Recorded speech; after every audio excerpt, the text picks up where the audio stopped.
কর্মীকে হেনস্থা করার জন্য বাদুড়িয়া থানা পুলিশ তুলে নিয়ে এসেছিল।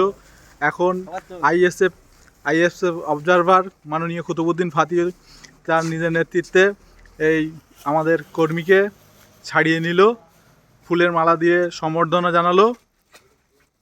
ভাই আপনি একটু বলবেন আমার নাম মহাদেব মণ্ডল। কি জন্য আপনাকে তুলেছিল? তোলার সময় কোনো কিছু বলেনি, বললো যে চল থানায় চল, গিয়ে কথা হবে। আনার পরে অনেক রকম অভিযোগ দিয়েছে আমার প্রতি। তারপরে লাস্টে শুনলাম যে আমি আইএসএফ দল করতে এসেছি, তার জন্য আচ্ছা, যাক, বাদুড়িয়া থানার ভারপ্রাপ্ত ওসি সাহেব এবং আরও যারা প্রশাসন আছে তাদেরকে ধন্যবাদ জানাই। তৃণমূলের আশ্রিত দুষ্কৃতীরা যেভাবে আমাদের কর্মী সমর্থকদেরকে ফাঁসাবার চেষ্টা করছে, তারা সেই ট্র্যাপে পড়েনি। তারা তাদের ন্যায্য যে সাংবিধানিক রাইট অনুযায়ী বিচার বিশ্লেষণ করে তারা আমাদের ভাইকে আমাদের কাছে ফেরত দিয়েছে। এর জন্য আমরা বাদুড়িয়ার প্রশাসনকে স্যালুট করি, বাদুড়িয়ার প্রশাসনকে ধন্যবাদ জানাই।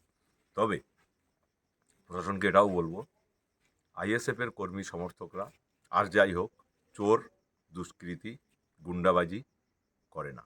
আইএসএফ একদম স্বচ্ছ দুর্নীতিমুক্ত সমাজ গড়তে চায়।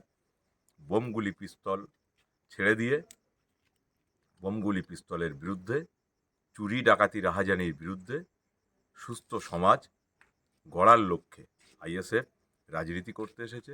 এটা পীরজাদা নওশাদ সিদ্দিকী সাহেবের এজেন্ডা যে সুস্থ সমাজ গড়তে হবে। আর নওশাদ সিদ্দিকী আমাদেরকে এই শিক্ষা দেয়, প্রত্যেকটা কর্মী সমর্থক ভাই ভাইয়ের মতো পাশে থেকে কাঁধে কাঁধ মিলিয়ে সমাজ গড়ার লক্ষ্যে একতার সঙ্গে, ঐক্যর সঙ্গে সমাজ গড়ার কাজে নিয়োজিত হতে হবে।